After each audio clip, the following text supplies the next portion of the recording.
je pense que ce que je peux recevoir de l'islam, c'est que sa fidélité à la prière.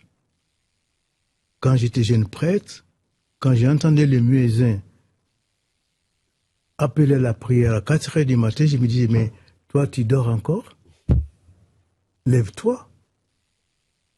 Alors, je pense que l'islam peut nous rappeler que Dieu ne peut pas être rejeté dans la société. Il doit être présent. Il doit nous réveiller chaque matin. Le prophète Isaïe dit, la parole de Dieu me réveille chaque matin. Chaque matin, il me réveille comme quelqu'un qui se laisse instruire. Dieu doit nous réveiller chaque matin. Et moi, j'ai beaucoup appris en Guinée que l'importance de la prière, par cette fidélité des musulmans, à toutes les heures où ils doivent prier, ils s'arrêtent pour prier. C'est intéressant, éminent. C'est-à-dire que pour vous, il y a aujourd'hui des leçons à prendre de la pratique de l'islam. Certains ont peur, il faut bien le dire, et dénoncent un islam conquérant, et d'autres viennent dire, au contraire, regardez cet attachement qu'ont gardé la plupart des musulmans à la prière, à la pratique de l'islam. Pour vous, ce serait plutôt une leçon, cet islam conquérant, ou en tous les cas vigoureux?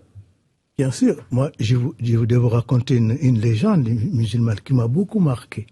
Il y a un monsieur qui s'appelait Abdelwanid ibn Zaïd, qui voulait savoir qui serait son voisin au ciel. Parce que si vous avez un mauvais voisin sur terre, bon, c'est difficile, mais vous l'avez pour quelque temps. Et puis la mort vous sépare.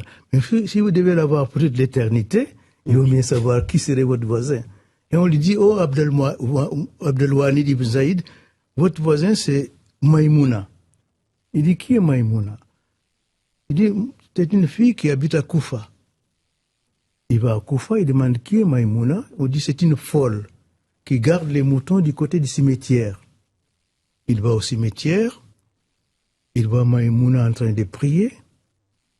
Et ce qui était étonnant, c'est que les moutons de Maïmouna étaient mélangés à des loups. Les loups ne mangeaient pas les moutons, et les moutons n'avaient pas peur des loups. Alors Abdelwanid laisse Maïmouna terminer sa prière et dit, mais Maïmouna, dis-moi, comment ça se fait que tes moutons fassent si bon ménage avec des loups? Elle répond, j'ai amélioré mes rapports avec Dieu et Dieu a amélioré les rapports entre les loups et les moutons. Si les hommes n'améliorent pas leurs rapports entre eux, avec Dieu, les rapports seront conflictuels.